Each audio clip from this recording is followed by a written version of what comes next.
भगवान कहते वो मेरा प्रियतम है। कौन प्रियतम है?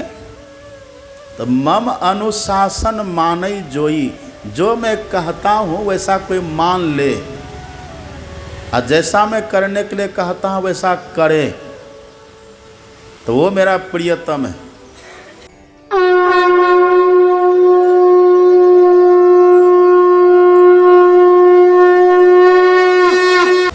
हम लोग यहाँ परमाराध्य संत सद्गुरु महाराज की असीम अनुकंपा से बैठकर सत्संग कर रहे हैं। कौन सा सत्संग कर रहे हैं? जिसके लिए हमारे सद्गुरु महाराज कहते हैं संत मता बिनु गति नहीं, सुनो सकल दे कान, जौ चाहो उद्धार को बनो संत संतान। तो हम लोग यहाँ बैठकर संतमत सत्संग कर रहे हैं। पाठ में आपने सुना है माता शबरी और भगवान श्री राम का संवाद। भगवान माता शबरी की झोपड़ी में पधारे और वहाँ पधार कर भगवान ने माता शबरी को निमित्त बनाया और निमित्त बना करके भगवान ने भक्ति का उपदेश किया है। क्यों भक्ति का उपदेश किया भगवान ने? हम लोग भारतीय हैं और भारत में जितने भारतवासी हैं सब आस्तिक हैं। यहाँ सब किसी न किसी रूप में भगवान को मानते हैं, भगवान को पूजते हैं। लेकिन भगवान श्री राम से मानो लक्ष्मण जी ने पूछा हो, भगवान आप कृपा करके बतलाइए, सारी दुनिया तो आपकी भक्ति करती है, सबके सब आपकी भक्ति करते हैं, लेकिन आप प्रसन्न किस पर होते हैं? आप कृपा करते किन पर हैं? अब द्रवित किन के ऊपर होते हैं? अथवा आप किन की भक्ति से, आप किन के किस व्यवहार से प्रसन्न होते हैं, ये बतलाइए। तब भगवान ने कहा, हे भाई जाते बेगी द्रवो मैं भाई, हे भाई जिससे मैं शीघ्र ही द्रवित हो जाता हूँ, जिससे मैं शीघ्र ही प्रसन्न होकर के कृपा करता हूँ। जाते बेगी द्रवो मैं भाई, असो मम भगत भगत सुखदाई। हे भाई जिससे मैं शीघ्र ही द्रवित होता हूँ, जिससे मैं शीघ्र ही कृपा करता हूँ, वह है मेरी भक्ति। बहुत ध्यान से सुनिए, इधर सब एकटक मेरी तरफ देखिए, जहाँ था ध्यान भटकाइए नहीं। भगवान कहते हैं जो मेरी भक्ति करते हैं उन पर मैं शीघ्र द्रवित हो जाता हूँ, अथवा उन पर मैं शीघ्र कृपा करता हूँ।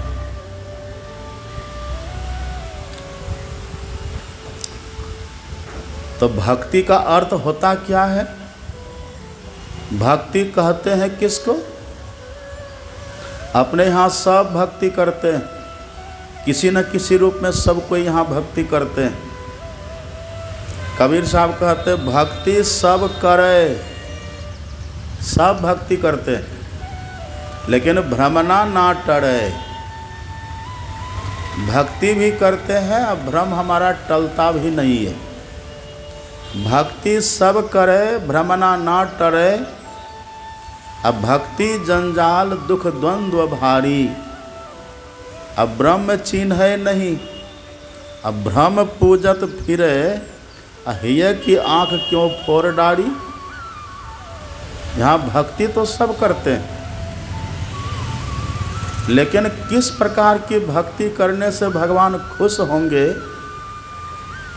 किस प्रकार से भजन करने से भगवान द्रवित होंगे, किस प्रकार से भगवान को भजने से, भगवान की भक्ति करने से भगवान कृपा करेंगे, इस भक्ति को लोग नहीं जानते। करते हैं अपने अकल के अनुकूल, अपने बुद्धि के अनुकूल, अपने विवेक के अनुकूल। अथवा कोई महात्मा घूमते घूमते आ जाते हैं, कोई साधु घूमते घूमते आ जाते हैं, कोई पंडित जी घूमते घूमते आ जाते हैं, और वो कुछ कला बतला देते हैं, कुछ विधा बतला देते हैं, कुछ ढंग बतला देते हैं, और उसके अनुकूल लोग करने लग जाते हैं। करते तो सब हैं,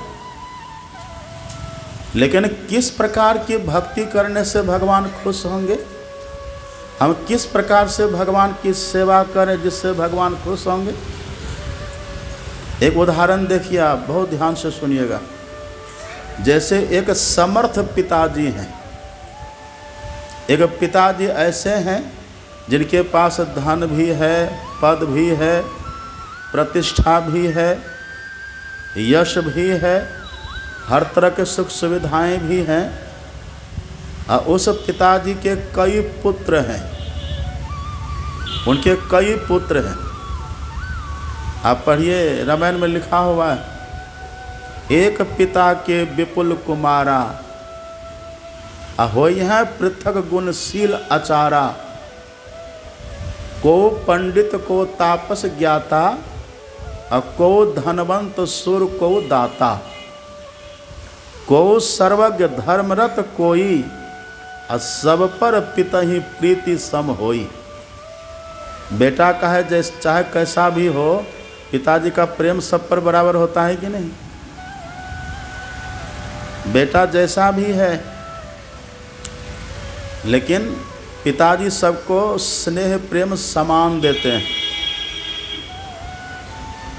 पुत्र अगर प्रोफेसर है तब भी पिताजी मानेंगे, पुत्र अगर डॉक्टर है तब भी पिताजी मानेंगे, पुत्र अगर कोई नेताजी है तब भी पिताजी मानेंगे, सबको मानेंगे। लेकिन एक ऐसा बेटा है पिता का, को पितु भगत बचन मन कर्मा। एक ऐसा भक्त है पिता का जो वचन से भी और कर्म से भी और मन से भी पिताजी को मानता है। को पितु भगत बचन मन कर्मा, सपने हो जान न दूसर धर्मा। प्रोफेसर है पर पिताजी की बात नहीं मानते हैं, डॉक्टर है पर पिताजी की बात नहीं मानते हैं, नेताजी है पर पिताजी की बात नहीं मानते हैं। एक ऐसा है जिसको कोई पद नहीं है, लेकिन वो पिताजी की हर बात को मानता है। तो कहिए अब पिताजी किसको ज़्यादा मानेंगे, किसको ज़्यादा मानेंगे। एक ऐसा है जो हर तरह से पिताजी को मानता है। अभी हम लोग क्या करते हैं, जैसे कोई व्यक्ति कहे कि हम पिताजी को बहुत मानते हैं, अब पर पिताजी की बात नहीं मानते, तो पिताजी खुश होंगे। कोई बोले हम पिताजी को बहुत मानते हैं, हम पिताजी के भक्त हैं, लेकिन हम पिताजी की बात नहीं मानते, तो पिताजी खुश होंगे, खुश नहीं होंगे। अब कोई भले नहीं कहे हम पिताजी के भक्त हैं, लेकिन पिताजी जो कुछ कहे उस बात को मान ले, तो कौन अच्छे हुए कौन भले हुए। किनको पिताजी ज़्यादा मानेंगे कहिए। जो पिताजी की बात मानते हैं वही न पिताजी के प्रिय होंगे। भले वो नेता नहीं है, भले डॉक्टर प्रोफेसर इंजीनियर वो नहीं है, लेकिन पिताजी जो कहते हैं, को पितु भगत बचन मन कर्मा, कर्म से भी पिताजी के भक्त हैं, जो पिताजी कहते वो करते हैं, और वाणी से भी पिताजी के भक्त हैं। अब मन से भी पिताजी का चिंतन करते हैं, मन से भी पिताजी का आदर करते हैं। कहिए उससे ज़्यादा प्रिय पिताजी का कोई होगा? होगा कोई? होगा कोई? कोई पितु भगत बचन मन कर्मा, असपने हो जान न दूसर धर्मा, सो सुत प्रिय पितु प्राण समाना, यद्यपि सो सब भांति आयाना। भले वो हर तरह से अज्ञानी है, आयाना है, लेकिन वो पिता के प्राण के समान प्यारे होंगे। ऐसे ही जितने मनुष्य हैं सब किसी न किसी प्रकार से भजन करते हैं भगवान का, सब करते हैं, किसी न किसी रूप में सब कर रहे हैं। कोई मंदिर में जा कर के भजन करते हैं, कोई घर में मंदिर बना करके करते हैं, कोई मूर्ति लगा करके करते हैं, कोई फोटो लगा करके करते हैं, कोई माला फेर करके करते हैं, कोई बिना माला के करते हैं, सब तरह से कर रहे हैं। कोई वेश बना करके करते, कोई बिना वेश के ही कर रहे हैं, कोई टीका लगा करके भक्ति करते, पूजा करते, कोई बिना टीका के ही कर रहे हैं। ये सब तरह से सब कर रहे हैं, लेकिन भगवान प्रसन्न किन पर होंगे? भगवान की कृपा किन को मिलेगी? भगवान कोई पिताजी की बात नहीं माने, अब बोले हम पिताजी को बहुत मानते हैं, तो पिताजी के प्रिय होंगे वो? आप पढ़िएगा रामायण में, राम भगवान का वचन है। भगवान कहते हैं कि हमको प्रिय कौन होता है? सोई सेवक, देखिए भगवान का वचन है ये, सोई सेवक प्रियतम मम सोई। वो मेरा सेवक अर्थात भक्त, वो मेरा भक्त है और वो मेरा प्रियतम है। प्रियतम किसको कहते हैं? प्रियतम कहते हैं जिससे ज़्यादा प्रिय कोई ना हो, उसको कहते हैं प्रियतम। तो भगवान कहते हैं सोई सेवक प्रियतम मम सोई, मम अनुशासन मानई जोई। जो मेरा अनुशासन माने, जो मेरा कहा हुआ माने, जैसा मैं कहूँ वैसा जो करे, मेरे कहे अनुकूल जो चले, भगवान कहते वो मेरा प्रियतम है। और यदि कोई भगवान का प्रियतम बने तो कोई कमी रहेगी, कोई अभाव होगा, कोई दुख तकलीफ होगी उसको। एक आप बुद्धि लगा, एक दिमाग लगा करके देखिए, अपने देश का प्रधानमंत्री कौन है? नरेंद्र मोदी है ना।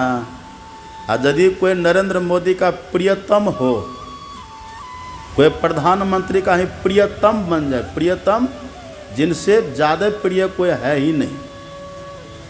सुन रहे थे ना, नैनों के तार, नैनों के तारे, नैनों के तार मतलब प्यारा।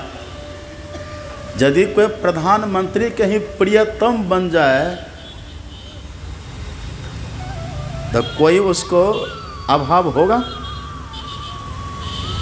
कोई अभाव लगेगा?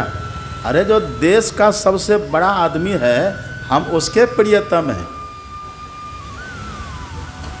अब वो थाना के दरोगा से डरेगा और जिला के डीएम से वो डरेंगे? प्रियतम है ना, मानने जानने वाले नहीं। यहाँ जानने वाले की बात नहीं है, प्रियतम। जो प्रधानमंत्री के ही प्रियतम हो गए, वो डीएम से डरेंगे? एक कितनी बड़ी बात है। देखिए भगवान कहते वो मेरा प्रियतम है। कौन प्रियतम है? तो मम अनुशासन मानई जोई, जो मैं कहता हूँ वैसा कोई मान ले, और जैसा मैं करने के लिए कहता हूँ वैसा करे, तो वो मेरा प्रियतम है। तो जब परमात्मा का ही कोई प्रियतम हो जाए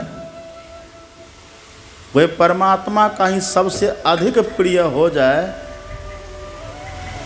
तो कहीं कोई अभाव होगा, कोई कष्ट होगा, और तब जमराज से डरेगा वो। अभी जमराज का भय सबको है कि नहीं? करो रे मनवा दिन की तदबीर, जब जमराजा आन पड़ेंगे नेक धरत नहीं धीर। अब मुंगरिन मारी के प्राण निकासत, व्याकुल हो शरीर, करो रे मन वा दिन के तदबीर। और यदि कोई भगवान का प्रियतम हो गया, कोई परमात्मा का प्रियतम हो गया, तब भय रहेगा उनको? कोई भय नहीं रहेगा, और कोई कमी, कोई अभाव भी जीवन में तब नहीं रहेगा। लेकिन प्रियतम होगा कौन? जो देखा देखी करेगा वो नहीं होगा। जो दूसरों का देखा देखी करे, कबीर साहब कहते हैं देखा देखी भक्ति का कबहू न चढ़सी रंग। वो ऐसा करता तो हम भी वैसा करें। देखा देखी करने वाले को रंग नहीं चढ़ता है। देखा देखी भक्ति का कबहू न चढ़सी रंग, अब विपत्ति पर यो छारसी जो केचुली भुजंग। जैसे सांप केचवा छोड़ देता है कष्ट होने पर, ऐसे जो देखा देखी भक्ति करते हैं ना, जो दूसरे का देखा देखी जो नकल करते हैं, तो वो समय आने पर भक्ति से चूक जाते हैं, और ऐसे व्यक्ति को भक्ति का फल भी नहीं मिलता है।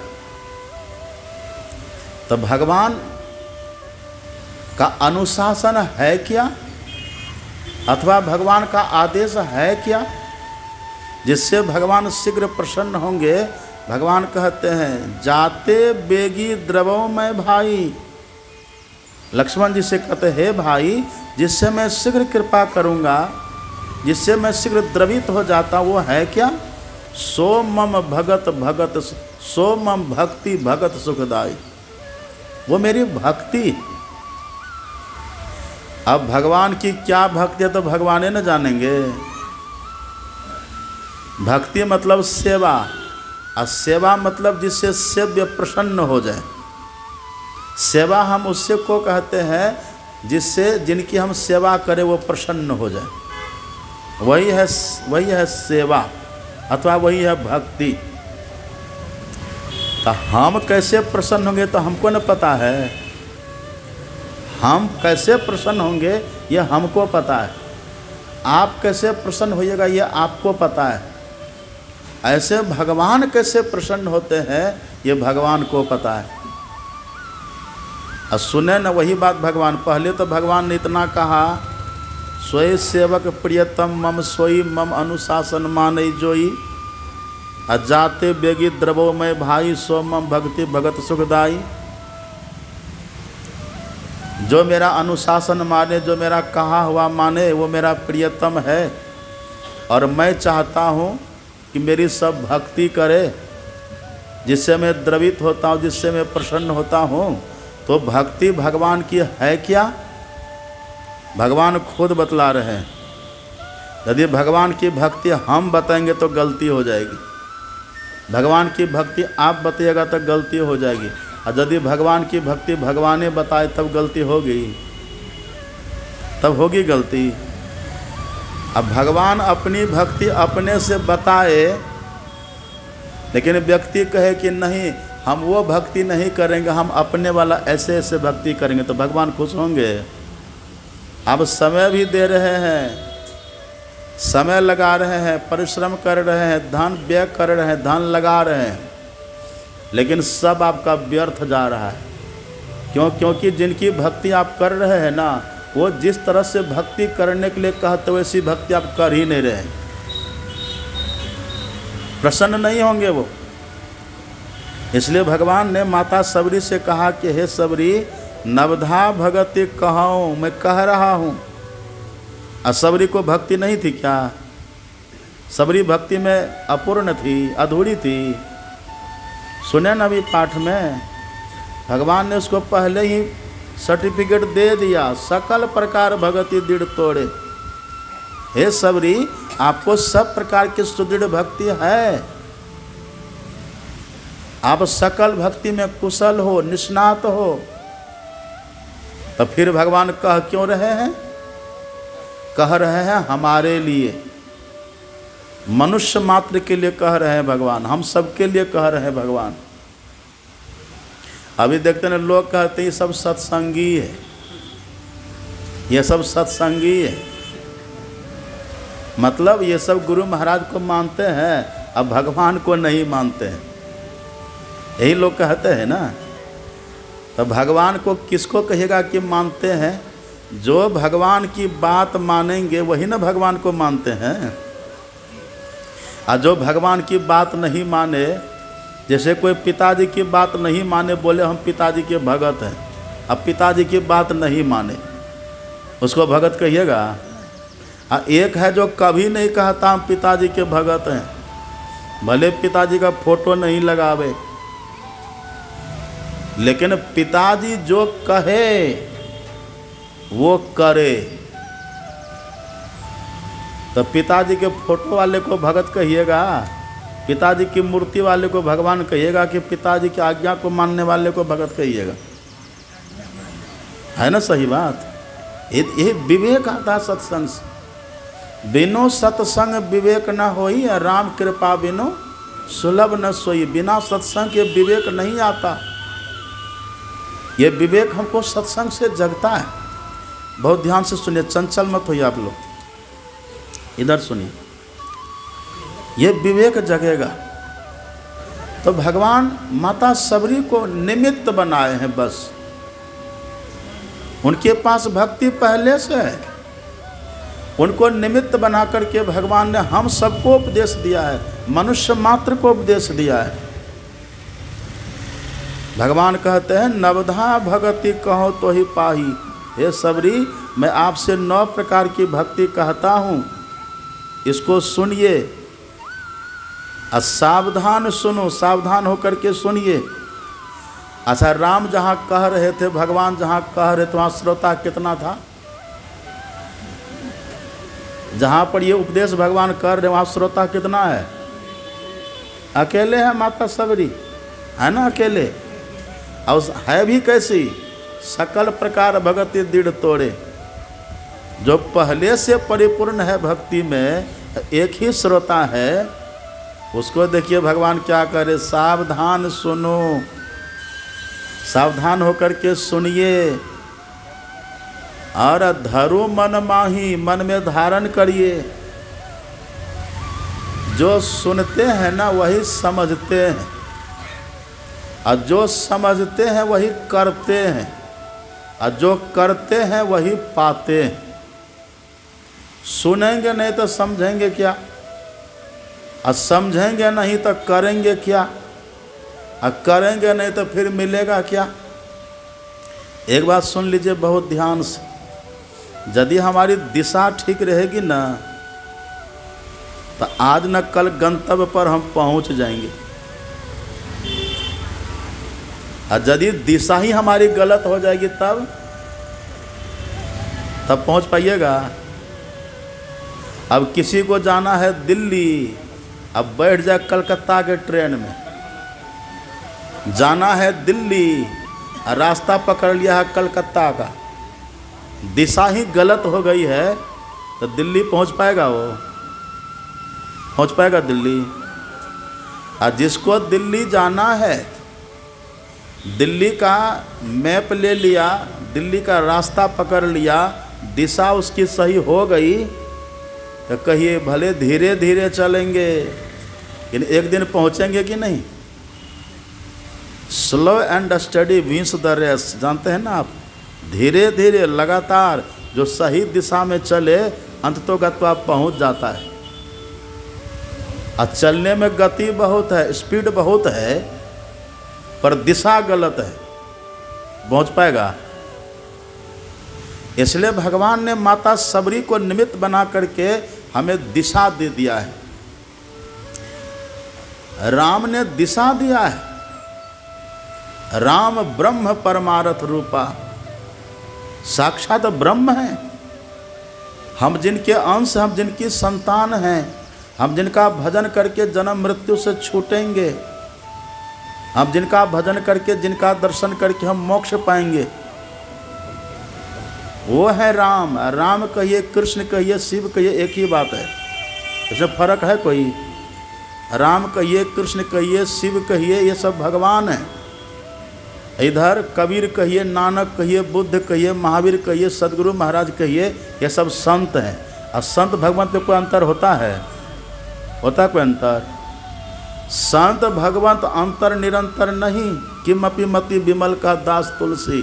संत और भगवंत में कोई अंतर नहीं होता है, दोनों एक ही होते हैं। हाँ, अगर तुलनात्मक बात कभी करनी हो तब क्या कहिएगा? संत भी हो और भगवंत भी हो। एक ही जगह संत भी खड़े हैं, एक ही जगह भगवंत भी खड़े हैं, तब प्रणाम पहले किसको करिएगा? एक ही जगह यदि दो व्यक्ति खड़े हों तब प्रणाम किसको करते हैं पहले? जो बड़े होते हैं। यदि एक ही जगह दो व्यक्ति खड़े हो ना, तो दोनों में से हम पहले प्रणाम उनको करते जो बड़े होते हैं। तो एक ही जगह संत भी खड़े हों और भगवंत भी खड़े हों और आपको बोले कि प्रणाम करिए, तो पहले किसको करिएगा? क्यों करिएगा पहले? क्यों करिएगा पहले? ये अगर हम कहेंगे ना तो लोग कहेंगे बाबा सत्संगी न है इसीलिए कह रहे हैं। ये ना लोग कहेंगे। भगवान से पूछिए, अभी सुने ना पाठ में भगवान ही खुद कह रहे थे, सातम सम मोहि मैं जग देखा, अब मौतें अधिक संत करी लेखा। कौन बोल रहे हैं ये बात? राम बोल रहे हैं। राम कहते हैं मौतें अधिक संत करी लेखा। इसमें कोई लाग लपेट है? कोई अर्थ में समझने की कठिनाई है इसमें? एकदम सीधा सरल साफ। भगवान कहते हैं मुझसे अधिक संत को मानिए। भगवान तो ऐसा कह दिया, कबीर साहब व्याख्या करके कह दिए। संत कबीर ने व्याख्या कर दी। कबीर साहब के सामने भगवान भी है, गोविंद भी है, गुरु भी है, संत गुरु भी है, संत सदगुरु भी है। आगे उधर से कबीर साहब। अब प्रणाम किसको करेंगे पहले? गोविंद भी खड़े हैं और संत सदगुरु भी एक ही जगह खड़े हैं। आ गए कबीर साहब। अब प्रणाम किनको करेंगे पहले? देखिए कबीर साहब का पद पढ़िए, गुरु गोविंद दो खड़े। अब सवाल है काके लागू पाए? पहले किनके पैर परूं, पहले किनको प्रणाम करूं? सवाल हो गया ना। गुरु गोविंद दो खड़े काके लागू पाए। अब कबीर साहब निर्णय करते हैं, बलिहारी गुरु आपने, हे गुरु महाराज आपकी बलिहारी है, आपकी गुरु गोविंद दो खरे काके लागो पाए। अब बलिहारी गुरु आपने जिन गोविंद दियो बताए। हैं तो दोनों खरे। एक बात आप जानते हैं, अभी भी हम लोग के साथे में भगवान है। और सच कहिए ना, रोज हम लोग ईश्वर का दर्शन करते हैं, रोज, लेकिन पहचान नहीं पाते। पहचान नहीं पाते क्यों? आप पढ़िएगा पदावली। हमारे सदगुरु महाराज की वाणी कितनी अच्छी है। हमारे सदगुरु महाराज जी कहते हैं, उर्माही प्रभु, मतलब प्रभु ईश्वर। उर्माही, उर मतलब हृदय। हमारे हृदय में ईश्वर है। उर्माही प्रभु, लेकिन कैसे हैं? गुप्त। उर्माही प्रभु गुप्त। गुप्त है। क्यों है गुप्त? अंधेरा छाई रहे, आंख बंद करते क्या दिखता है? घोर अंधकार दिखता है। भगवान है भीतर में, ईश्वर है भीतर में, लेकिन हम देख क्यों नहीं पा रहे? अंधकार के कारण। तो भगवान अंधकार को हटा क्यों नहीं देते हैं? क्योंकि ये काम भगवान कहते मेरा नहीं है। ये काम किनका है? गुरु गुर करत प्रकाश, प्रभु को प्रत्यक्ष लय। उसी अंधकार को गुरु हटा करके अब परमात्मा को दिखा देते कि देख लो यही है। वही कबीर साहब कहते हैं, गुरु गोविंद दो खरे काके लागो पाए।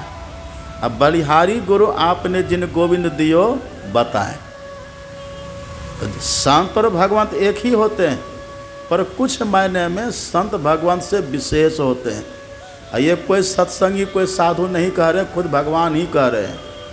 अब कोई बोले कि हम भगवान को मानते पर भगवान की बात हम नहीं मानेंगे, तो नहीं मानेंगे तो जाइए, कोई इलाज है इसका? देखिए, अब भगवान कहते हैं जिससे मैं प्रसन्न होता हूँ, जिससे मैं खुश होता हूँ, जो भक्ति करने से वो भक्ति की बात मैं बताता हूँ। नवधा भगति कहो तो ही पाही, असावधान सुनो अधरो मन माही। सावधान होकर के सुनिए और मन में धारण करिए। यदि मन में धारण करेंगे ना तो कर्म भी करिएगा। क्या कहा भगवान ने? भक्ति की शुरुआत कहाँ से है? प्रथम भगति संतन कर संगा। पहली भक्ति क्या है? संत का संग है।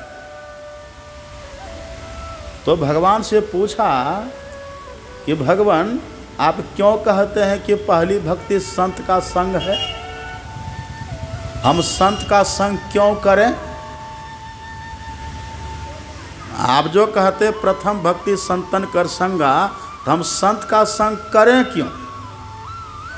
तब देखिए भगवान का ही जवाब है, उत्तर भगवान का ही है। भगवान कहते हैं भगति तात अनुपम सुख मूला। क्या भगा दिए? अब फिर लंच चला जाएगा तब।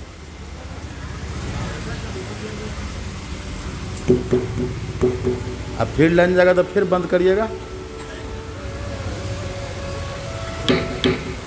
श्री सद्गुरु महाराज की। एक बात जानते हैं आप, नेता का भाषण अलग होता है, महात्मा का प्रवचन अलग होता है। नेता लिख करके आते हैं और अपनी योजना सुना करके बता करके चल देते हैं। अब महात्मा ऐसे करेंगे? महात्मा का अर्थ क्या होता है? महात्मा का अर्थ होता है महात्मा, बड़ी माँ। महात्मा सबसे बड़ी माँ होती है। अब देखते हैं ना, जो माँ होती है ना घर में, माँ को पता है कि मेरे बच्चे को क्या चाहिए। वो पिताजी को पता होता है और दादा को किसी को पता नहीं है। माँ को पता है कि बच्चे को चाहिए क्या। ऐसे जो महात्मा होते हैं ना, जो वक्ता होते हैं, श्रोता के दिल को टटोलते हैं। श्रोता के दिल को देखते हो, ये नहीं कि बस भाषण दे के चले गए। इसलिए बड़ी एकाग्रता की ज़रूरत होती है, बहुत एकाग्र। सत्संग बहुत एकाग्रता की चीज़ है। बहुत एकाग्र होकर के सुनिए। क्या कह रहे थे हम? क्या कह रहे थे? भगवान से पूछा आखिर आप संत का ही संग करने के लिए क्यों कहते हैं? आप कह देते तीर्थ चले जाना, पहली भक्ति हो जाएगी। आप कह देते धाम दर्शन कर लेना, पहली भक्ति हो जाएगी। आप कह देते किसी मंदिर में चले जाना, भक्ति हो जाएगी। आप कह देते दान पुण्य गरीबों को कर देना, भक्ति हो जाएगी। ये आपने पहली भक्ति संत का संग को ही क्यों कहा? इसका मूल रीजन क्या, कारण क्या है? तब भगवान ने कहा कारण है। क्या कारण है? भगवान कहते हैं भगति तात अनुपम सुख मूला। हे तात, भक्ति अनुपम सुखों की मूल है, जड़ है। लेकिन मिलई जो, ये मिलेगी कैसे? पहले भक्ति मिलेगी तब तो करिएगा भक्ति। तो भगवान कहते हैं मिलेगी कैसे? मिलई जो संत हो ही अनुकूला। कौन बोल रहे बात? कौन बोल रहे हैं? हम बोल रहे हैं। मिलई जो संत हो ही अनुकूला। यदि संत अनुकूल हो जाएंगे तभी ये भक्ति मिलेगी। संत अनुकूल हो जाए। भगवान ने किसी दार्शनिक को का नाम नहीं लिया। भगवान ने किसी दार्शनिक के लिए नहीं कहा। भगवान ने किसी पंडित जी के लिए नहीं कहा। भगवान ने किसी पुरोहित के लिए नहीं कहा। क्या कहते भगवान? संत का दर्शन मिलई जो संत हो ही अनुकूला। यदि संत मिल जाए ना तब भक्ति मिलेगी। अब और सुनिएगा, भगवान से फिर पूछा कि जो आपकी भक्ति जिससे आप द्रवित होंगे वो भक्ति संत से मिलेगी। तो जिस संत से वो भक्ति मिलेगी उस संत का लक्षण क्या है ये बता दीजिए। नहीं तो संत के पास तो सीता भी गई थी, जानते हैं ना आप। रावण संते न बन के गए थे, साधु वेश बना के गए थे न रावण सीता के पास। तो भक्ति मिल गई सीता को? मिली? हनुमान जी कहाँ गए थे? धौलागिरी पर्वत लाने जा रहे थे तो रास्ते में कौन मिला था? साधुए मिले थे, लेकिन था कौन वो? हनुमान जी जा रहे हैं संजीवनी लाने के लिए, रास्ते में बैठा था कालनेमी, रावण का भेजा हुआ था वो। हनुमान जी जा रहे हैं और नीचे से उनको सुना करके, हनुमान जी को सुना के जय जय श्री राम का संकीर्तन कर रहे हैं। और जब हनुमान जी को देखा कि गुजर रहे तो सुना करके बोला, जाना है तुझे दूर बटे हु कर ले रैन बसेरा रे। हनुमान जी सोचते कि चलो संत है, साधु है, हम चलते हैं, दर्शन कर लेते हैं, मिल लेते हैं, फिर आगे बढ़ेंगे। हनुमान जी नीचे उतर जाते हैं, गए उनके पास तो प्रणाम किए। और तब कहते महाराज जी प्यास लगी है, जल है? पढ़िएगा रामायण में, मांगा जल दिया कमंडल। ये मांग रहे जल और खाली कमंडल थमा दी। होश ठिकाने नहीं है ना। मांगा जल। अब वो कालनेमी कहता कि मैं जानता हूँ लक्ष्मण जी को बाण लगा है, लंका में राम रावण का युद्ध चल रहा है, लक्ष्मण जी को शक्ति बाण लगा है। सुसैन वैद्य ने कहा है आपको संजीवनी लाने के लिए, अब वही लाने जा रहे हैं ना। अब हनुमान जी कहते अरे ये तो त्रिकालदर्शी हैं, ये तो त्रिकालदर्शी हैं। अभी देखते ना पर्ची निकल रहे भारत में, आपके चाचा का नाम ये है, आपके ताऊ का नाम ये है, और वहाँ देखिए भीड़, यहाँ देखिए भीड़, देख रहे हैं ना।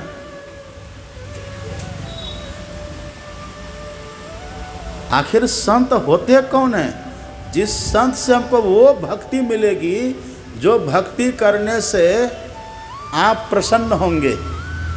वो भक्ति आप कहते संत से मिलेगी, उस संत का लक्षण क्या है? ये हनुमान जी संत को देख रहे हैं, कालनेमी को देख रहे हैं, और क्या कहते रे ये तो महान संत है, त्रिकालदर्शी हैं ये। हनुमान जी कहते हम इन्हीं से दीक्षा लेंगे, अब दीक्षा हम इन्हीं से लेंगे। तो कहा गुरु महाराज हमको दीक्षा बतला दीजिए। कहा ठीक है, जाओ बगल में तालाब है, स्नान स्नान करके आओ। कालने में वहाँ एक मगरमच्छ को रखा था पहले से, यहाँ हनुमान को भेजेंगे, बस मगरमच्छ उसको मार करके खा जाएगा, न हनुमान रहेगा, न संजीवनी लाएगा, और न लक्ष्मण जिएगा। योजना देखिए कैसी है। कहा जाओ बगल में तालाब है, उसमें स्नान करके आओ, फ्रेश होकर के आओ मेरे पास। हनुमान जी तो बेचारा प्रेम में भर गए, मगन है, आज हम दीक्षा लेंगे। और जैसे वहाँ गए स्नान करने के लिए तालाब में, डुबकी जैसे लगाए तो पीछे से मकड़ी आके, वही मगरमच्छ मकड़ी आकर पकड़ती है पीछे से। ये पीछे में कौन पकड़ रहा है? जैसे मुड़ करके देखे पीछे तो विशाल मगरमच्छ है। अरे ये क्या है? हनुमान जी ने उसका जबड़ा, ऊपर निचला जबड़ा, दोनों जबड़ा को पकड़ा, अब बांस की तरह बीचों बीच चीड़ दिया, मर गया। उसके भीतर से एक गंधर्विनी यक्षिणी प्रकट होती है। वो कहती है, हनुमान जी आपकी कृपा से मेरा कल्याण तो हो गया। हम मगरमच्छ योनि में पड़े हुए थे कब से, लेकिन आपने मेरा कल्याण कर दिया। लेकिन आप जिसको गुरु महाराज बनाने जा रहे हैं ना, वो गुरु महाराज नहीं है। देखिए, साधु की पहचान करने में बड़े बड़ों से चूक हो जाती है। वेश को साधु कहिएगा?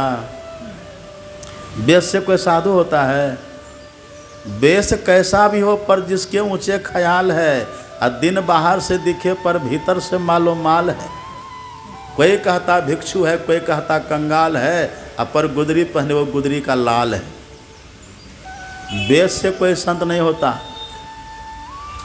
संत वेश से होत नहीं, और नहीं कथे बहु ज्ञान, और नहीं मठ के अधिपति बनिए, नहीं किए तीर्थ स्नान।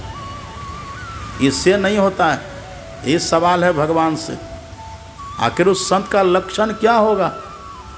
मकरी ने कहा, हनुमान जी वो गुरु महाराज नहीं है। कहा तो का वो कालनेमी है। चौंके हनुमान जी, अच्छा ये कालनेमी है? तब कहा ठीक है, तब उससे दीक्षा हम बाद में लेंगे, पहले गुरु दक्षिणा दे देंगे उसको। दक्षिणा पहले देंगे और दीक्षा देखा जाएगा। हनुमान जी गए, उनको पूंछ में लपेटना शुरू किए। अरे ये क्या कर रहा है? ठहरिए, गुरु महाराज आपको दक्षिणा दे रहे हैं। अरे ऐसे दक्षिणा देता है? मेरा विधान यही है देने का। हनुमान जी पकड़े, पुछड़ी घुमा करके कस दिए, इतना जोर से पटकन दिए, एक ही पटकन में उसका राम नाम सत हो गया, मर गया। तो वेश तो साधुए का न था। इसीलिए पूछा है भगवान से, आप उसका लक्षण बतलाइए। आप पढ़ेंगे न रामायण में, भगवान ने बड़ी बड़ी बातें कही है संत के लिए।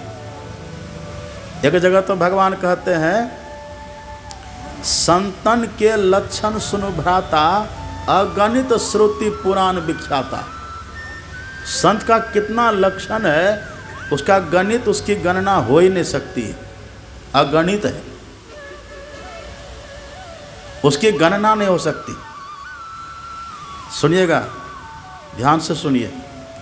तब फिर भगवान से कहा कि भगवान वो तो ठीक है, लेकिन एक ऐसा लक्षण हमको बतला दीजिए जो हम देखें और सहजता से हम जान लें। अब भीतर में कौन क्या हम देखने जाते हैं?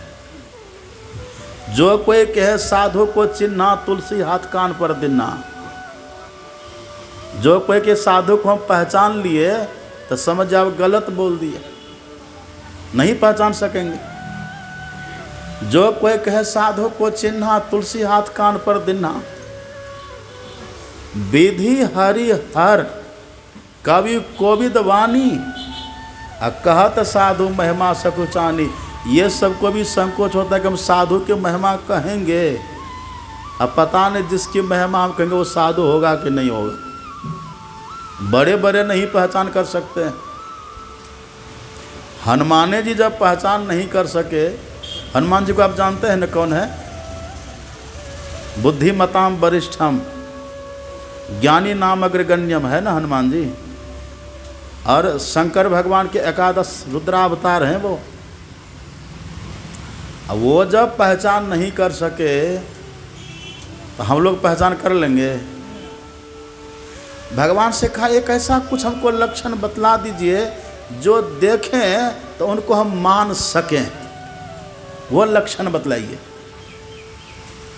तब भगवान ने जो उत्तर दिया है, इस पंक्ति को तो सबको याद रखना चाहिए। भगवान ने कहा कि सुन लीजिए, सम दम नियम नीति नहीं डोलही, अब परोस वचन कबहु नहीं बोलही। बस इस पंक्ति को याद रखिए। चार बातें जहाँ देखिए, सम दम नियम नीति, ये 4 बात आपको जहाँ दिख जाए उसको संत मान लीजिए। ये 4 बात जो बतावे उसको संत मान लीजिए। और यदि उसको मान लीजिएगा वो संत नहीं भी होंगे न भीतर से, वो सम दम नियम नीति ही बताएंगे, है ना। ये भगवान कहते 4 बात जिनके पास है ना, बस उनको मान लीजिए, उनके अनुकूल चलिए। ऐसे संत की पहचान आप वेद से नहीं कर पाइएगा। हमारे त्योहार हरिद्वार से है ना, पंडित दीनदयाल उपाध्याय रेलवे स्टेशन, पहले नाम दूसरा था, अब वो नहीं कहेंगे, अब जो नाम है कितना अच्छा नाम है। तब वहीं पर ट्रेन में बैठे थे तो खिड़की के पास, दिन का समय था, खिड़की के पास हम बैठे हुए हैं। हम ऐसे बाहर देख रहे हैं, उधर से, ये बहुत दिन पहले की बात है, तब हम सफ़ेद वेश में ही थे। एक उधर से बहुत लंबा तगड़ा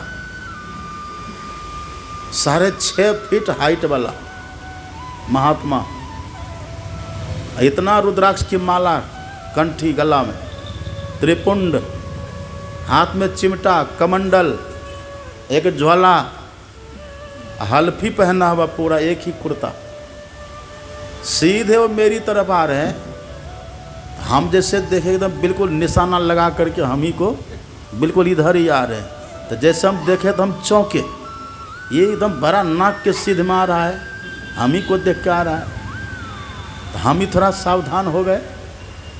वो जैसे मेरे पास आए, कहता है बच्चा माचिस है, माचिस है। हम चौंके, हम कहे नहीं, क्यों बाबा, अब बीड़ी नहीं पीता है? नहीं, कैसा महात्मा है, बीड़ी नहीं पीता, कैसा महात्मा है? हमने कहा देखिए बेस देखिए कैसा है। अब पता है ठंडी का समय जितना बार शौच जाता था उतना बार बाहर आकर के बीड़ी पीता, उतना बार बाहर आकर नहाता था। जितना बार शौच जब पेट झड़ी पकड़ जाता उसको लूज मोशन, जितना बार शौच जाए उतना बार बाहर आकर के स्नान करे, स्नान करके तुरंत बीड़ी पी ले। तो बाबा ये क्या करते हैं? अरे इतनी ठंडी में आपको स्नान करना जरूरी है? अरे गलत जगह पर जाते हैं ना, शौचालय गंदगी है, वहाँ जाते तो नहाएंगे नहीं। तब गंदगी में जाके बाबा नहाते हो तो अच्छी बात है, और नहाने के बाद बीड़ी काहे पी लेते हैं? वो तो गंदगी हो गया। तो कहा रे बीड़ी नहीं पियेंगे तो गर्माएगा कैसे शरीर, ठंड लग रही है ना। और यदि वो वाला यहाँ आ जाए ना तो हमको कोई नहीं पूछिएगा, आप लोग पक्का है ना, सही बात। यदि वो वाला यहाँ सुन रहे थे ना, अगर नकली 500 यहाँ मिलने लगे इधर, नकलियों वाला, तो सब उधरे पहले उड़िएगा। देश देख करके लोग हमारे लिखते हैं, हमारे पढ़िए गुरु महाराज की वाणी पदावली में, हमारे सदगुरु महाराज जी लिखते हैं, संतन की है राज रही भेष भर्म से पाटी हो। हम भेष के पीछे ज़्यादा दौड़ते हैं। भगवान ने कहा नहीं नहीं, आप भेष के पीछे मत जाइए। भगवान कहते हैं ये 4 बात जो बतावे बस उसके पास जाइए, या तो वो सच होंगे, और यदि वो सच नहीं भी होंगे ना तो सच बात आपको बता देंगे, है ना, सही बात। अरे झाड़ू जैसे होता है ना, झाड़ू जहाँ लगता है उस जगह को साफ कर देता है। अब यदि झाड़ू साफ हो खुद तो अच्छी बात है, वो लगे साफ करे तो अच्छी बात है। और यदि भले झाड़ू गंदा भी है तो क्या फर्क पड़ता, वो लगेगा तो साफ तो कर ही देगा ना। ऐसे भगवान कहते 4 बात जहाँ दिखे उसके पास चले जाना। कौन सा बात? सम दम नियम और नीति। अब सम दम क्या होता है, भगवान से ही पूछा कि भगवान ये सम दम क्या होता है।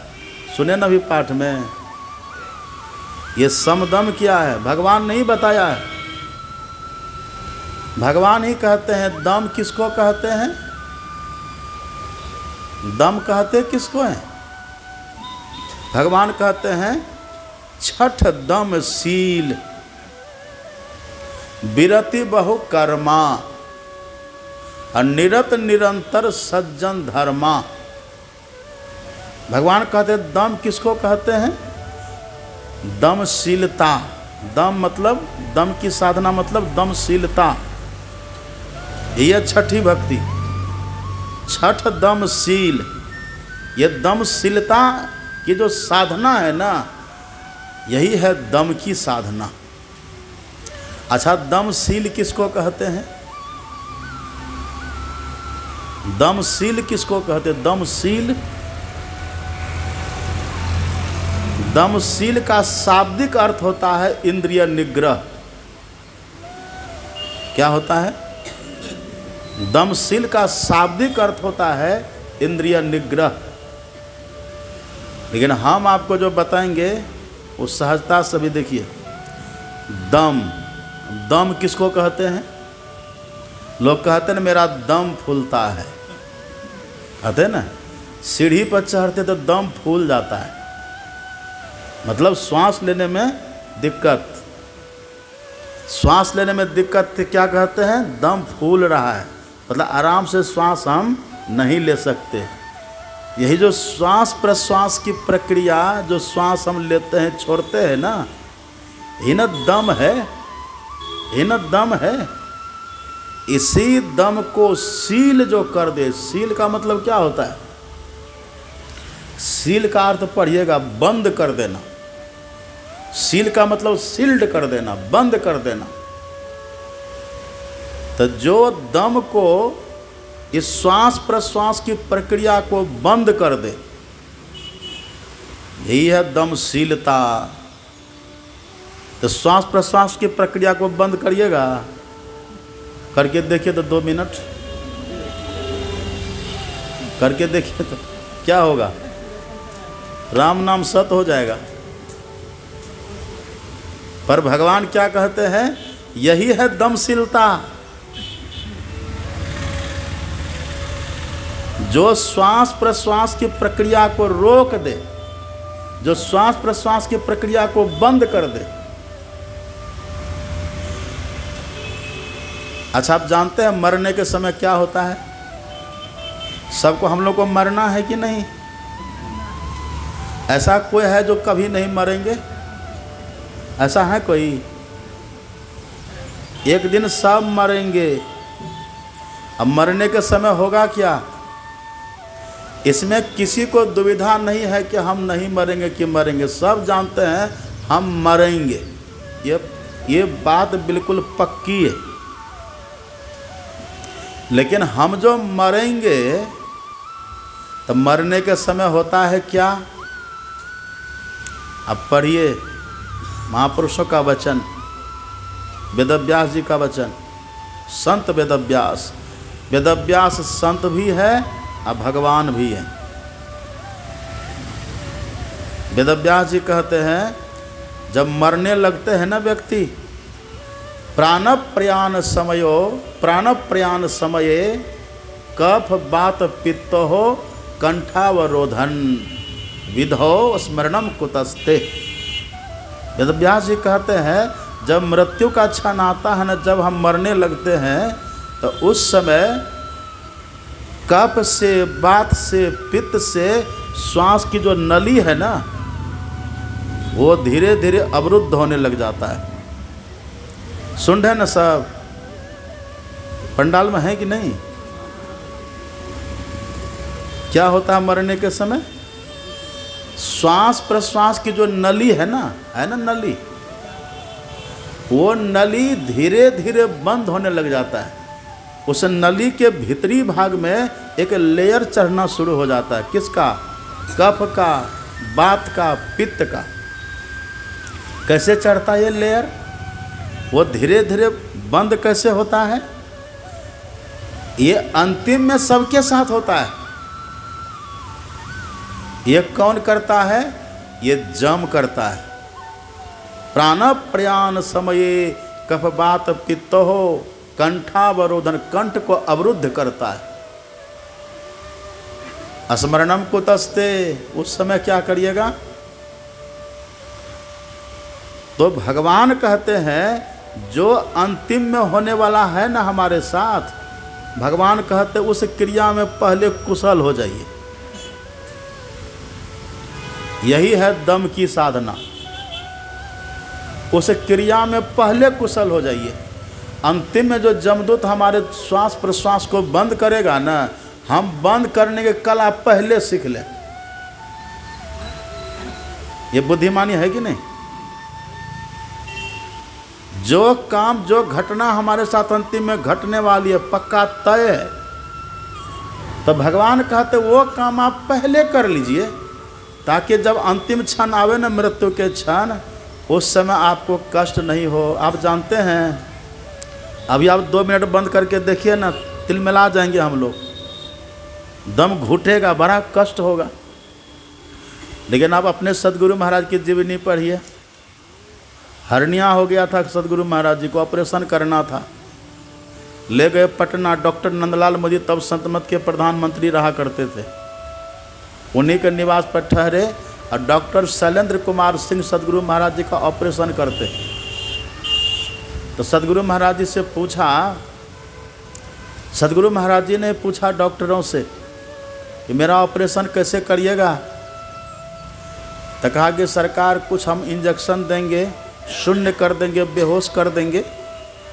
नशा का इंजेक्शन होता है ना, वो हम इंजेक्शन आपको दे करके शून्य कर देंगे, बेहोश कर देंगे, और उसके बाद हम ऑपरेशन करेंगे, आपको दर्द नहीं होगा। हमारे सदगुरु महाराज ने क्या कहा था, याद है कि नहीं। सदगुरु महाराज जी ने कहा था कि देखो जी, हमने नशा के नाम पर आज तक एक कप चाय नहीं पी है। नशा पत्ती चाय में होती है ना, पत्ती नशीली होती है। सदगुरु महाराज जी ने कहा हमने नशा के नाम पर आज तक एक कप चाय कभी नहीं पी है, और अब इस अवस्था में हमें नशा का इंजेक्शन दो, ये अच्छा नहीं है। कहा सरकार तब ऑपरेशन कैसे होगा। सदगुरु महाराज जी ने कहा जब ऑपरेशन करेंगे ना आप सब, वो समय हमको बता दीजिएगा। आप बिना इंजेक्शन के, बिना नशा के ऑपरेशन करिएगा। कहा ठीक है। ऑपरेशन थिएटर में ले गए, लेटा दिए। कहा सरकार अब ऑपरेशन करेंगे हम लोग। और डॉक्टर को पता था ये महायोगी हैं, सब जानता था। सदगुरु महाराज जी को सब जानता था। कहा सरकार अब ऑपरेशन करेंगे। कहा ठीक है ऑपरेशन करिए आप लोग। आंख बंद कर लिए। हर्निया आप जानते हैं ना, कितना काटता है ना, इधर से पूरा काट देता है चमड़ा। ज़्यादा काटना होता है, पूरा जैसे कपड़ा को कैंची से काटते हैं ना, पूरा चीड़ दिया, चीड़ा लगा दिया। अब एक कांटा चुभता तो दर्द होता है कि हम लोगों को, चीड़ दिया, पूरा काट दिया। अब वहाँ देख रहा अब ठीक करेंगे। और गुरु महाराज जी बिल्कुल आराम से पड़े हुए, आराम से पड़े हुए। इतने में डॉक्टर के मन में होता है कि ज़रा जांच करें महाराज जी को ठीक ठाक है कि इतना बड़ा चीड़ा लगा है, इतना काटे हैं, ज़रा जांच करें महाराज जी ठीक ठाक हैं कि नहीं। जब जांच करने लगे गुरु महाराज जी को, ये जो है ना यहाँ पल्स रेट, जब नाड़ी की गति को देखा तो बिल्कुल बंद। यहाँ जो दिल का धड़कन, ये भी बिल्कुल बंद। ऐसे दिया, उंगली लगाया नाक में, श्वास प्रश्वास की गति बिल्कुल बंद। अब ये दृश्य जैसे डॉक्टरों ने देखा, कहा रे लगता है गुरु महाराज जी मर गए। श्वास प्रश्वास की गति बंद है ना, दिल का धड़कन भी बंद है। अब ये जैसे देखा तो डॉक्टर को लगा कि ये लगता मर गए। बड़ी चिंता डॉक्टरों को। डॉक्टरों ने कहा कि राम राम, इतने बड़े महान संत जिनके देश विदेश में लाखों शिष्य हैं, वो हम लोगों के हाथ से मर गए, ये तो बहुत बड़ा अपराध हो गया। सामान समेटने लगे। जब डॉक्टर सामान समेटने लगे तब गुरु महाराज जी कहते हैं, आप ऑपरेशन करना क्यों छोड़ दिए, ऑपरेशन करिए।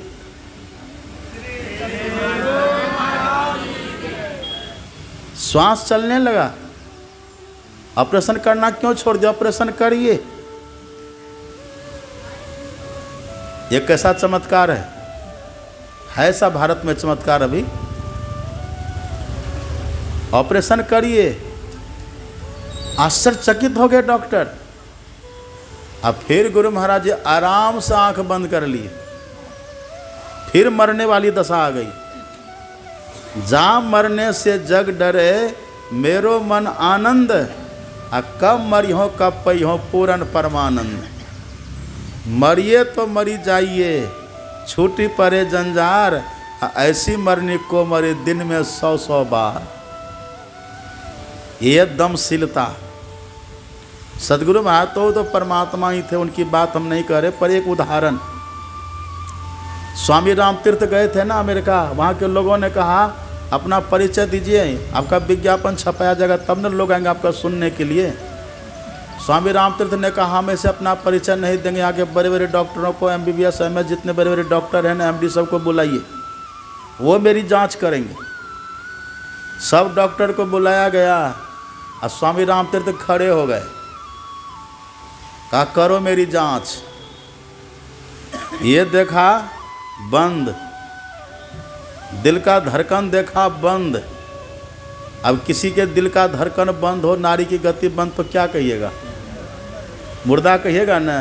अब बोल रहे हैं, अब क्या कहिएगा। डॉक्टर ने कहा अब इसको हम लिखें क्या, मेरा मेडिकल साइंस ये कह रहा है कि मुर्दा है, ये दोनों बंद है तो मुर्दा हुआ ना, लेकिन ये तो बोल रहे हैं, तो इनको कैसे लिखेंगे कि हम मुर्दा है। ये बोल रहे थे, इनको हम मुर्दा नहीं लिख सकते हैं। नाड़ी की गति बंद है, दिल का धड़कन बंद है, तो इनको हम जिंदा नहीं लिख सकते हैं।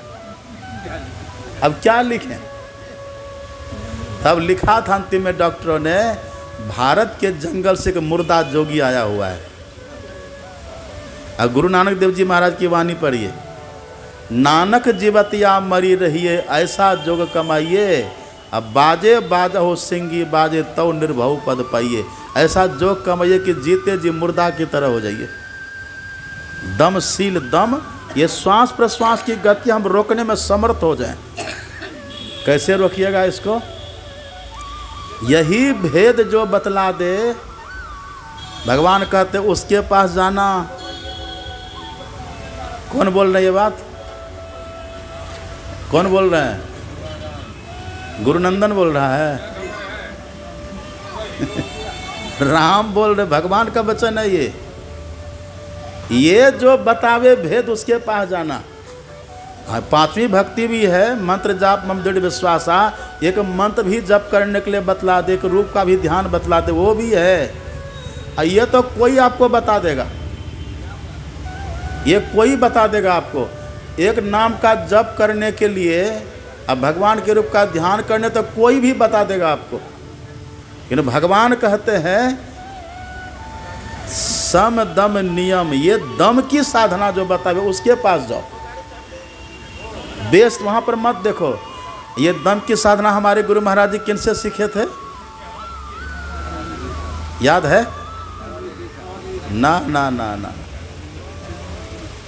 ये दम की साधना, अब थोड़ा और खुलासा सुन लीजिए तब आपको पता चल जाएगा।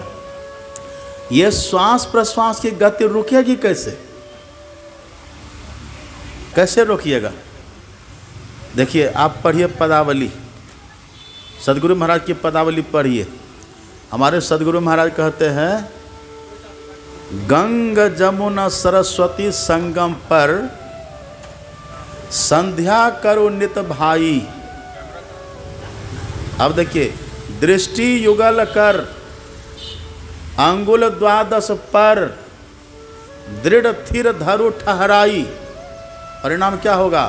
प्राण स्पंदन बंद हो ही जाएगी, ये श्वास प्रश्वास की गति बंद हो जाएगी। करना क्या है हमको? अपने भीतर में जहाँ गुरु देखने के लिए दीक्षा में बताते हैं, अपने भीतर आंख बंद करिए 12 अंगुल की दूरी पर।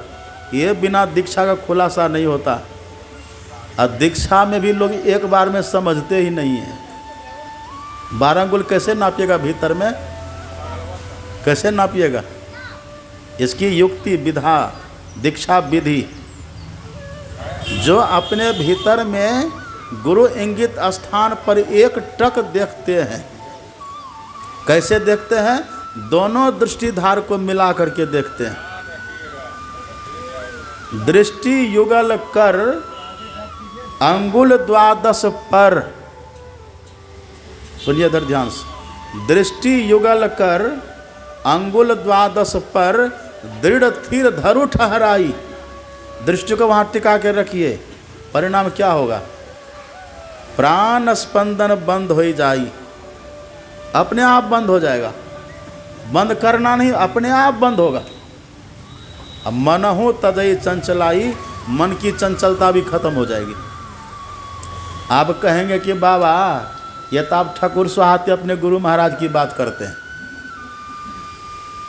हम तो सनातनी हैं, हम तो वैदिक धर्मावलंबी हैं, आप तो अपने गुरु महाराज की बात कह रहे हैं, हम तो वेद को मानने वाले हैं।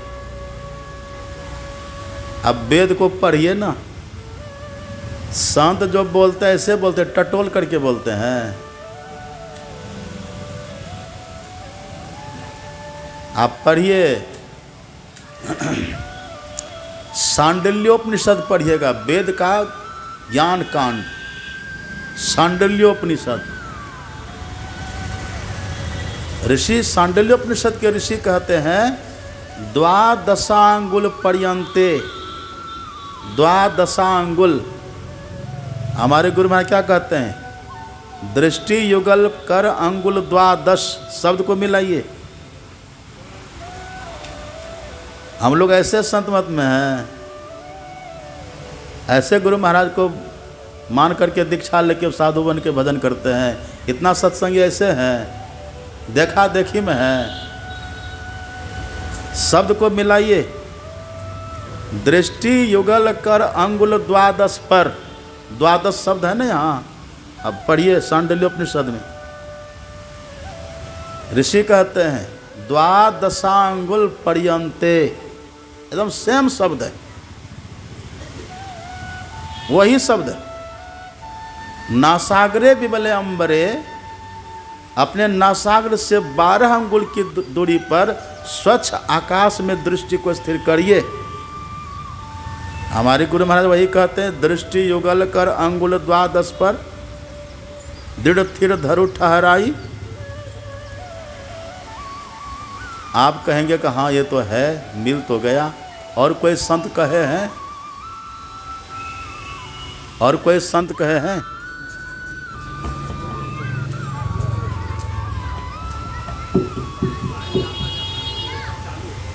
श्री सद्गुरु महाराज की। क्या कह रहे थे हम?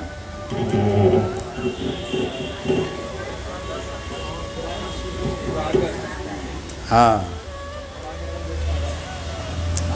देखिए, आप पढ़िएगा शिवनारायण स्वामी की वाणी। 12 अंगुल अग्र परवाना, एकदम सेम वही शब्द है। 12 अंगुल अग्र परवाना, 12 अंगुल की दूरी पर देखिए, मतलब 12 अंगुल। यही है दृष्टि योग की साधना। इसी को कहते बिंदु ध्यान। अब प्रातः काल जो आप सुने थे ना, वेद भगवान जो कह रहे थे अग्नि की ज्योति का योग, यही है जिसको वेद भगवान कहते अग्नि की ज्योति का योग।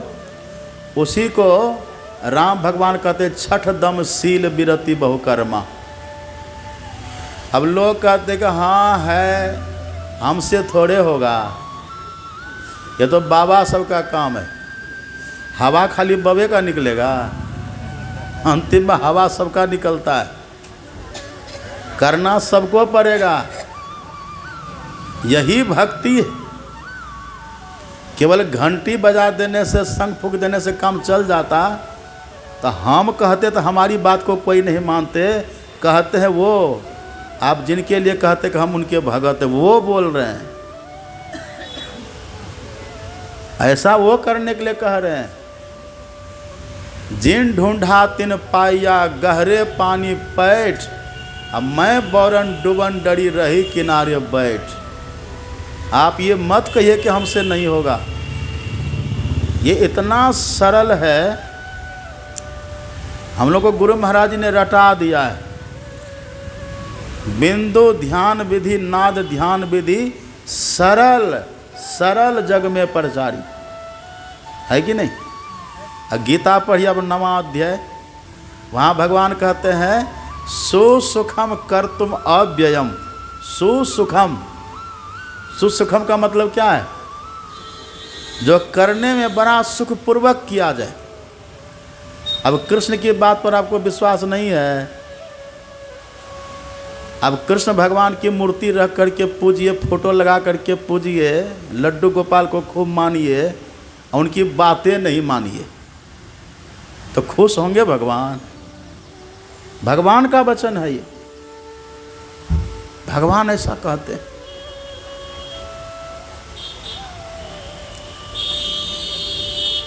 तो ये बहुत सुख से होने योग्य है, बस हमको इसकी विधि जाननी, युक्ति जाननी है।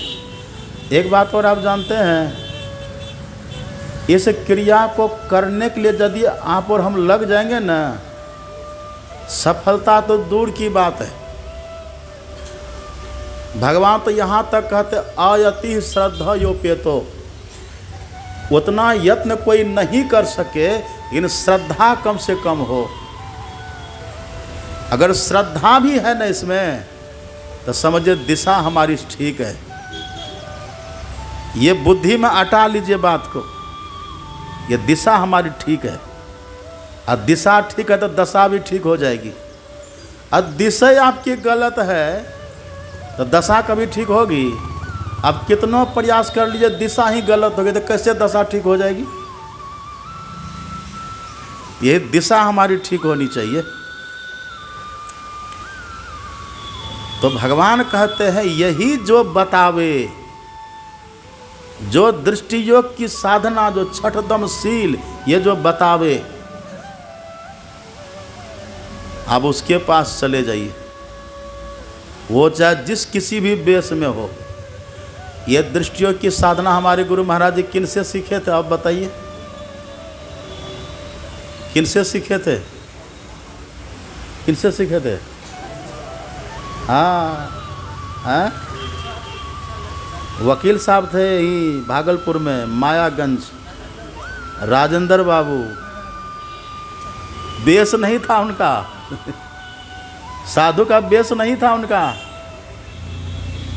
वकील साहब थे, हमारे पुरुषोत्तम बाबू की तरह वकील वो भी रहे होंगे। वकील साहब थे, लेकिन वकील साहब थे, लेकिन ये क्रिया जानते थे। वो गृहस्थाश्रम में तो उनके बाल बच्चे थे, घर में रहते थे, धोती कुर्ता पहनते थे, पैंट शर्ट पहनते थे, कोई गिरवा कपड़ा उनको नहीं था। लेकिन ये क्रिया जो वो जानते थे, गुरु महाराज जी उनसे जाकर के दीक्षा ली। भगवान कहते बस बेस मत देखना, ये जहाँ मिल जाए बस उसके पास चले जाना, वही साधु है, वही संत होंगे।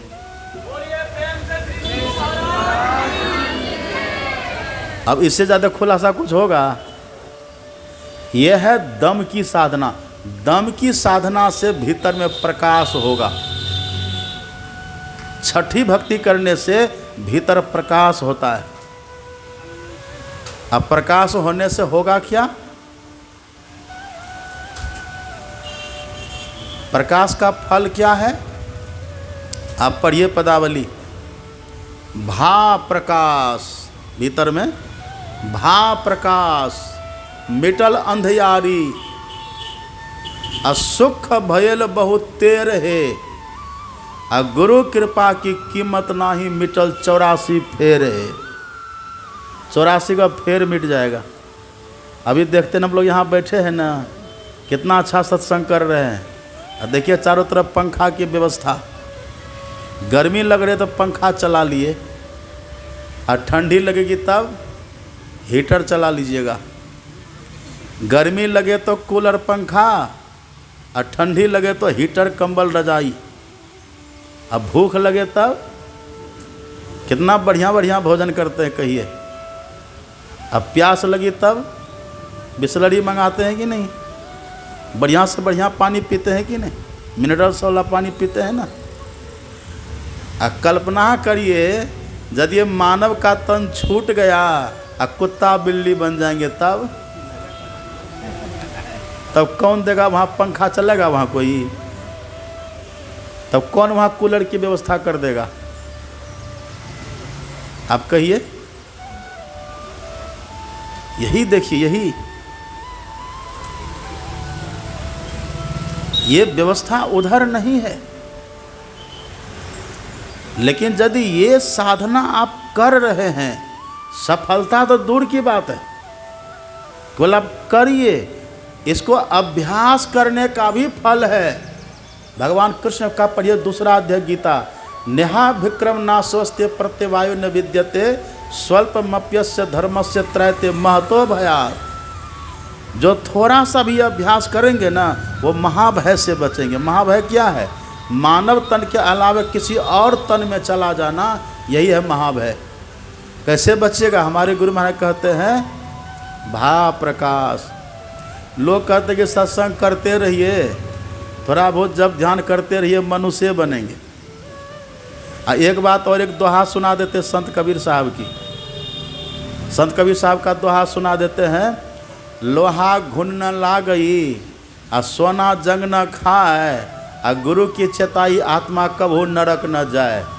जय जयकार कर देते हैं श्रोता। अरे वाह, अब तो हम स्वर्ग ही जाएंगे, नरक कभी नहीं जाएंगे। लेकिन आप शब्द पर ध्यान नहीं देते हैं। गुरु की चेताई आत्मा, जो चेती हुई आत्मा होगी वो। अभी हमारी स्थिति क्या है? सुधि बुद्धि भागी तम गुण लाभी, तो सब सुधि हमारी खत्म है। अभी तो हम बेहोश बने हुए हैं।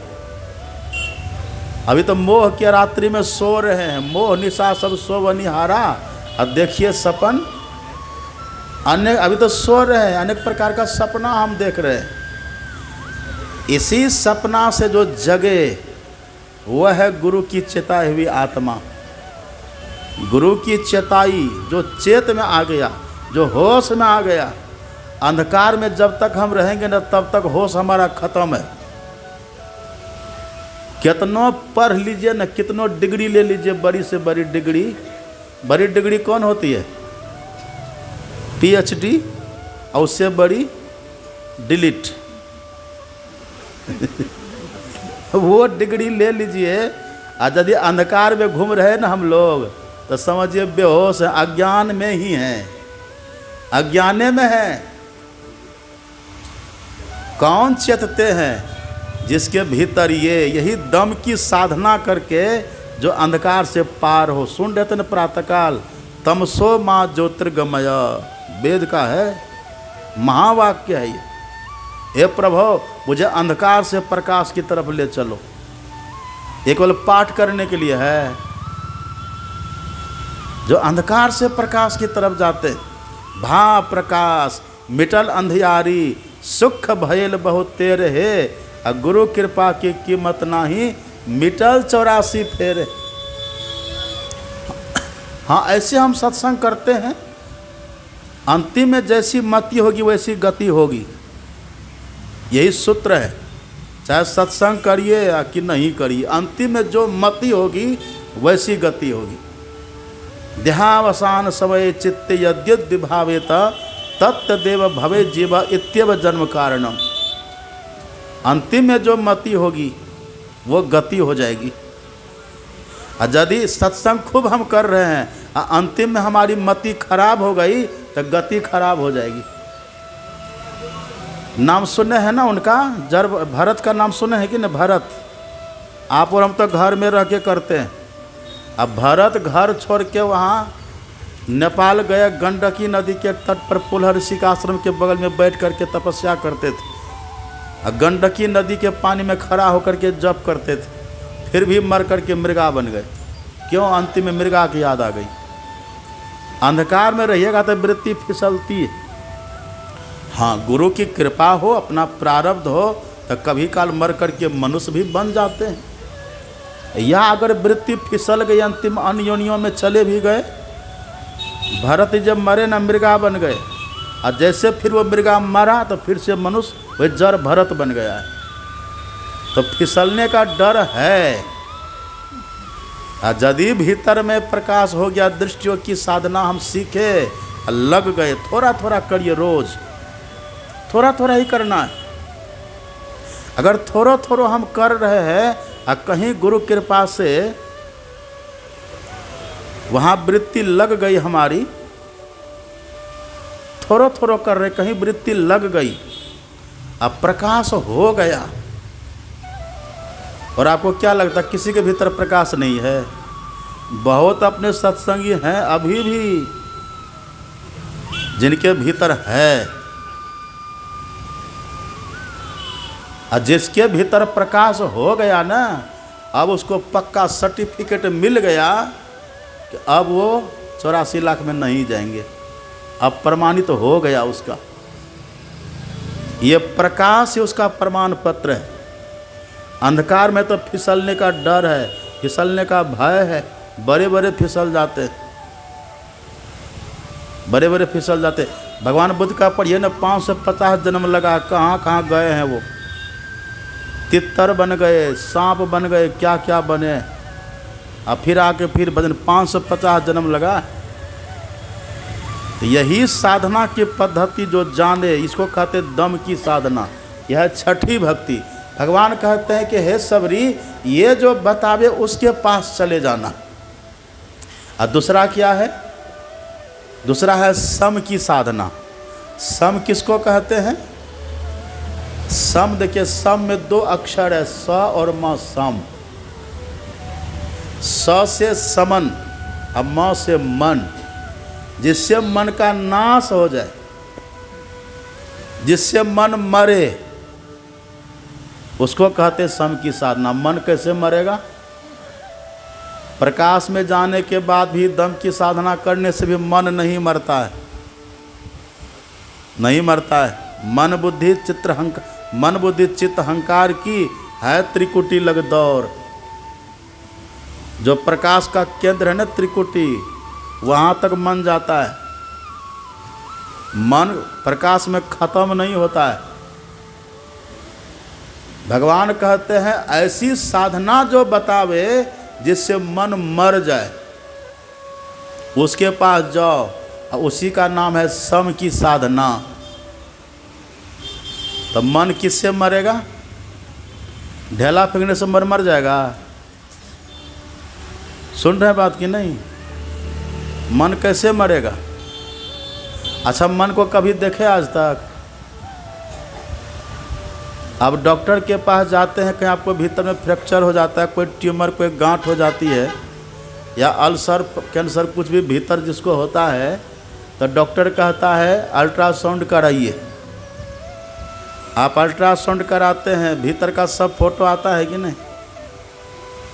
आँत का भी फोटो आता है, हार्ट का भी फोटो आता है, किडनी का भी आता है, लीवर का फोटो आता है, जितना जो कुछ है, कहाँ पथरी है, कहाँ गांठ है, सबका फोटो आ जाता है ना। कहाँ हड्डी क्रैक है, सबका फोटो आता है कि नहीं? मन का फोटो आज तक आया? अब मन भीतर में है कि नहीं? नहीं है, है। एक चरम गुहा से हम, मन इसी शरीर रूपी गुहा में। अब संत पलटू दास जी महाराज की वाणी पढ़िए, मन नहीं पकड़ा जय बहादुर जवान है, करत रहे खुरखुंद बड़ा शैतान है। ऐसा यार हरि बसत इस हलक में, अरे हारे पलटू उड़ता कोस 1000 पंख बिनु पलक में। ऐसा यार हरि बसत इस हलक में। हलक किसको कहते हैं? शरीर को। इसके भीतर में मन है। लेकिन आज तक मन का फोटो आया? कोई मन को देखे?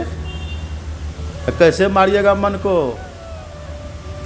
कैसे मारिएगा मन को? कैसे पकड़िएगा मन को? यह मन जालिम जोरड़ी बरजय नहीं माने, जो या मन को पकड़ा चाहे भागत साकर तोरड़ी बरजय नहीं माने। अब देखिए, सुर नर मुनि सब थकी थकी हारे। सुर किसको कहते? देवता को। देवता भी मन को पकड़ने में हार जाता है। अब भगवान कहते वो साधना करिए जिससे मन मरे, सम वही है। तो मन मरेगा किससे? अब सुनिएगा ध्यान से। जो पहले मन को मार चुके हैं उन्होंने अपना अनुभव कहा। संत चरण दास की वाणी पढ़िएगा। संत चरण दास कहते हैं, जब से अनहद घोर सुनी। अनहद घोर, जो अपने भीतर में अनहद नाद, जो अनहद नाद सुनते हैं, जब से अनहद घोर सुनी, परिणाम क्या हुआ? इंद्रिय थकित गलित मन हुआ। मन गल गया, मतलब मन मर गया। इंद्रिय थकित गलित मन हुआ, आशा सकल भुनी। चित्त स्थिर चंचल मन थाका, पांचों का बलहारा। यही है जो अपने भीतर में अनहद नाद को सुने। इसी को बोलते हैं नाद योग, इसी को बोलते हैं नाद ध्यान। जो नाद ध्यान करते हैं उनका मन मरता है। अब मन मरने से होगा क्या? अपना दर्शन हो जाएगा। जैसे दूध के खोल में घी रहता है ना, ऐसे मन के खोल में चेतन रहता है। मन मरा तो चेतन प्रकट हो जाता है, हमें अपना बोध हो जाता है। भगवान कहते ये साधना जो बतावे उसके पास जाना, उसका बेस चाहे कैसा भी हो। ये साधना हमारे गुरु महाराज जी किन से सीखे? सम की साधना किन से सीखे? वो तो दम की साधना सीखे राजेंद्र बाबू से। सम की साधना परम संत बाबा देवी साहब से। जब सदगुरु महाराज जी गए परम संत बाबा देवी साहब के पास, एक दिन मौज में आकर के बाबा साहब ने कहा कि लाला जाओ स्नान करके आओ। लाला किसको कहते? बनिया को चाहिए उत्तर प्रदेश। लाला कहते बेटा को, लाली कहते पुत्री को। पुत्र को लाला और पुत्री को लाली। कृष्ण को कहते थे नंद बाबा लाला, राधा को लाली। उधर की भाषा है। तब बाबा साहब सदगुरु महाराज को लाला कहते थे। लाला मतलब पुत्र भी होता है। बाबा साहब ने सदगुरु महाराज से कहा कि लाला जब स्नान करके आओ, आज हम तुमको शब्द साधना बतला देते हैं। आज हम तुमको नाद अनुसंधान की साधना बतला देते हैं। गुरु महाराज जी गए, स्नान करके आए, और तब बाबा साहब ने सदगुरु महाराज जी को नाद साधना बतला दिए। अब बतला के क्या बोले थे? अभी इसको करना नहीं, पहले 10 साल तक दम की साधना, पहले 10 साल तक दृष्टियोग की साधना कर लेना, उसके बाद ये नाद की साधना करना। पढ़े न जीवनी। एक यहाँ पुस्तक आपको मिलेगी, लाए हैं, वो कहीं रखा होगा। महर्षि में ही चरित्र चिंतन एक पुस्तक हम लाए, उसको खरीद लीजिएगा। एक पुस्तक है नारी शक्ति, वो तो सब माताओं के हाथ में होनी चाहिए पुस्तक। शायद महर्षि में चरित्र चिंतन नहीं है, वो ख़त्म हो गया है। नारी शक्ति है यहाँ, एक एक पुस्तक सब खरीदिएगा, देखिएगा। अब कौन साधना करने से ये सब लाभ होता है, उस पुस्तक का नाम ही है संतमत साधना प्रकाश। अपनी खोज, कई पुस्तक आई है, आप ले लीजिएगा, उसको पढ़िएगा, देखिएगा।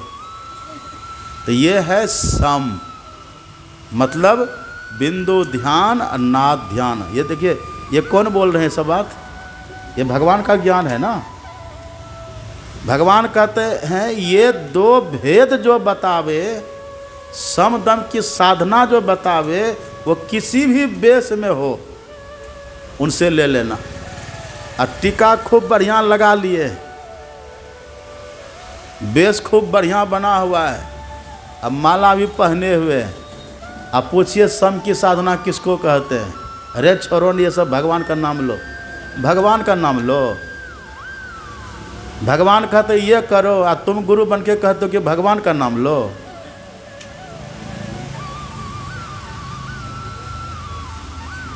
दिशा हमारी सही होनी चाहिए, है कि नहीं? दिशा से ये ज्ञान आपको जहाँ कहीं भी मिले ना, वही संत मत होगा। चाहे मंच कोई भी हो, महात्मा कोई भी हो, ये ज्ञान जहाँ मिले समझे वही संत मत है। उसी के लिए गुरु महाराज कहते संत मता बिनु गति नहीं, सुनो सकल दे कान, और जो चाहो उद्धार को बनो संत संतान। यही साधना। और नियम किसको कहते हैं? नियम 5 प्रकार का है। सौ, संतोष, तप, स्वाध्याय, ईश्वर प्रणिधान। शौच मतलब पवित्रता से रहना होता है। जैसे तैसे रहेंगे तो साधना नहीं होगी। पवित्रता से शौच और संतोष धारण करके मन में रखिए, जो हमको भगवान ने दिया है हमारे लिए वही काफ़ी है। हम राजी हैं उसी में जिसमें तेरी रजा है। यहाँ यूँ विवाह हुआ है, यहाँ वो विवाह हुआ है। हरम के पुजारी हरम चाहते हैं, कर्म के पुजारी कर्म चाहते हैं। हम न खुशी चाहते हैं न गम चाहते हैं, हम वही चाहते जो आप चाहते हैं। ऐसा संतोष जिसके मन में है। जाहि विधि राखे राम ताहि विधि रहिए, और सीताराम सीताराम सीताराम कहिए। लेकिन ये संतोष तो पहले विचार से मन में लाइए। हमको जो भगवान ने दिया उसी में संतुष्ट होकर के रहिए। गौ धन गज धन बाजी धन और रतन धन खान, और जब आवे संतोष धन सब धन धोरी समान। लेकिन ये संतोष पूरा कब होगा? वह 8वीं भक्ति, भक्ति का फल है। 8म यथा लाभ संतोषा, और सपनों नहीं देखहीं परदोषा। अब भक्ति में पूर्ण होंगे तो आप सरल हो जाइएगा, बहुत सरल।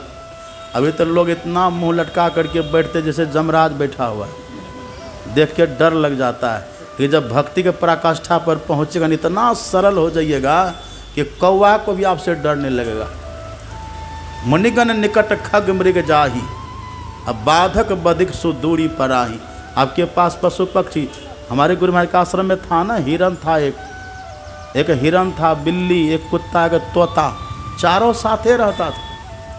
और जब सदगुरु महाराज जी आते थे तो चारों आता था आश्रम में, और जैसे सदगुरु महाराज जी कहीं चला जाते चारों भी कहीं चला जाता था। खग मृग ये सब भी जाते हैं संत महात्मा के पास। मुनिगण निकट खग मृग जाही, अब बाधक बधिक सुदूरी पराही। इतने सरल आप हो जाएंगे, आपसे सब निर्भय रहेगा। ये आप मानो संसार को अभय का दान दे दिए, ये भक्ति का फल है। लेकिन ये दम और सम की साधना उससे होती है जो पहले मानस जप और मानस ध्यान खूब बढ़िया से करते, वही है 5वीं भक्ति। यही है हमारे गुरु महाराज हम लोग को रटा दिया। गुरु जाप मानस ध्यान मानस, कीजिए दृढ़ साध कर, इनका प्रथम अभ्यास कर, श्रुति शुद्ध करना चाहिए। ये शुद्ध जब वृत्ति होगी ना, प्रथम ही धारो गुरु को ध्यान, हो श्रुति निर्मल हो बिंदु ज्ञान, तब बिंदु का ज्ञान होगा। वही दम की साधना होगी। तो दम और सम की साधना, दम और सम की साधना सीखिए। आप भले नहीं करिए उतना, लेकिन इसको सीख करके इस ज्ञान को बुद्धि में बैठा लीजिए कि भगवान ने यही कहा है करने के लिए। दिशा ठीक कर लीजिए, और फिर धीरे धीरे भी करेंगे ना तो सफल हो जाएंगे। और दिशा ही गलत कर लिए हैं और दौड़ते रहिए, कभी न पहुंचिएगा। मेरी बात से दुख भी लगा के निको, थोड़ा हम कड़वा बोलते हैं। अब ज़्यादा नहीं बोलेंगे, समय बहुत हुई।